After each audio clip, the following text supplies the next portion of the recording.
পরিবারের সুখের জন্য এই দূরপুর বাসায় এলাম। এখন আমি নিজেই বদলামের ভাগী হইলাম। আমার উপরে মানুষের অনেক মিথ্যা অভিযোগ আছে, কিন্তু অন্যের উপরে আমার কাছে কোনো অভিযোগ নাই। আমি অন্যের খারাপটা দেখেও না, আমি তাদের নামে আমি ভালো প্রশংসা করি। আর আমার এই ভালোটা দেখেও না, মানুষ আমার নামে খারাপ প্রশংসা করে। আরে করুক, তবে আমি আল ছাড়ার মতো মেয়ে না যে তাদের কথায় আমি আমার আল ছেড়ে দিব। যতদিন আমি সফলতার মুখ না দেখুন, ততদিন আমি পিছ দিকে পাচ্ছাম না। তবে আমি তাদেরকে দেখিয়ে দিব যে আমি কি করতে পারি। সে যতই আমার নামে অভিযোগ দেখ না কেন, ইনশাআল্লাহ। কষ্টেরে একবার ডাক দিলাম, ও 1000 বার শুনুন নেয়। আর সুখেরে 1000টা ডাক দিলাম, ও একবার শুনুন নিল। তো সুখের তো অহংকার বেশি, তাই ও দূরে দূরে থাকে বেশি। আর কষ্টের তো অহংকার নাই, তাই ও মানুষের মাথার উপরে ছায়ার মতো থাকে। তো আমি কষ্টের জিজ্ঞেস করলাম যে তুই কেন আমার এক ডাকে তুই 1000 বার শুনুন নিলি, আর তুই কেন মানুষের মাথার উপরে ছায়ার মতো থাকস? তো কষ্ট বলল যে আমি তো তোর পরকালের সুখ, তাই তোর মাথার উপরে ছায়ার মতো থাকি। আমি তোর সঙ্গে থাকলে তুই পাপ কাজ করতে পারবি না, তোর ঈমান ঠিক থাকবো, তুই আল্লাহর ইবাদত তুই ঠিক মতো করবি, তাই আমি তোর সঙ্গে থাকি। তো সুখীরে বললাম তুই কেন দূরে দূরে থাকস? কয় আমি হলাম এই দুনিয়ার সুখ, আমি তোর পরকালের সুখ না, তাই আমি দূরে দূরে থাকি। আমি তোর সঙ্গে থাকলে তুই আল্লাহর ইবাদত করবি না, কারণ তোর ঈমান নষ্ট হয়ে যাবো গা, তাই আমি তোর কাছে ধরা দেই না। তো এই হলো সুখ আর দুঃখের কাহিনী।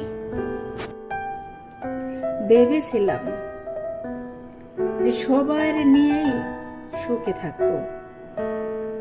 হঠাৎ করে মাঝপথে এসে দেখলাম সবার সুখ টুক নিয়ে সবাই পালিয়ে গেল, আর মাঝখানে গুনে আমি এক হয়ে গেলাম। কিন্তু আমার কষ্টের সঙ্গটুক কেউ হলো না। আজও আমি সে একাই রয়ে গেলাম। কিছু কিছু বিটু দেখলে খুব হাসি পায়, আবার কিছু বিটু দেখলে খুব কষ্ট পায়। তা কেমন? মাত্র 8 দিন নেট ছিল না বাংলাদেশে, তাই মানুষ বিভিন্নভাবে বিভিন্ন ধরনের ভিডিও বানাইছে। আমরা বাঙালিরে এত সুখে থাকি না, তারপরও না আমরা সুখরে সুখ মনে করি না। কারণ কি জানেন? আমরা প্রতিদিনের খবর আমরা প্রতিদিন পাই। আজকে মায় কি রান্না করছে সেটাও দেখতে পাই, আজকে কেডা কি করবে লাগছে সেটাও দেখতে পাই। তারপরও না আমরা শুকর আদায় করি না। কিন্তু এই পূর্বাসে লাখ লাখ কোটি কোটি আমার ভাইয়েরা বোনেরাও থাকছে। এমন একটা দিন গেছে, তখন কোনো ইন্টারনেট ছিল না, তখন কোনো নেটের যুগ ছিল না, তখন কোনো টাচ মোবাইল ছিল না, আদি মোবাইল ছিল। তখন আমার এই ভাইয়েরা এই বোনেরা কিভাবে বিদেশে থাকছে। তারা একটা চিঠি পাঠালে চিঠিটা 6 মাস পরে তারা আপনজনের হাতে যেয়ে বসছে।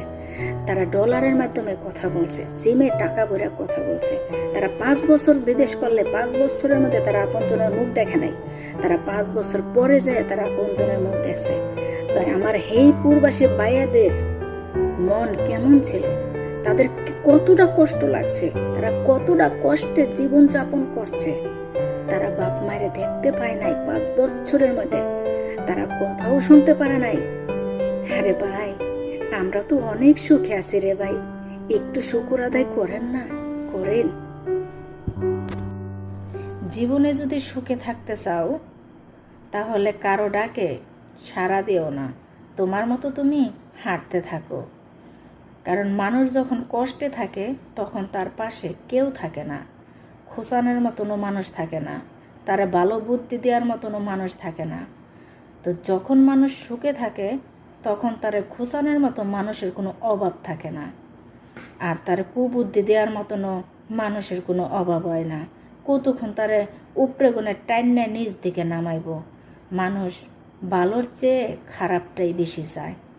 তো যেই পথে হাঁটতেছো হাঁটতে থাকো, পথটা যতই ভয়ঙ্কর হোক না কেন থেমে যেও না, হাঁটতে থাকো। যত কষ্টই হোক তোমার মতো তুমি হাঁটো। তো একটা কথা কি জানো, খারাপ রুটটার পরও না ভালো একটা রুট আছে, আর কষ্টের পরও না সুখ আছে।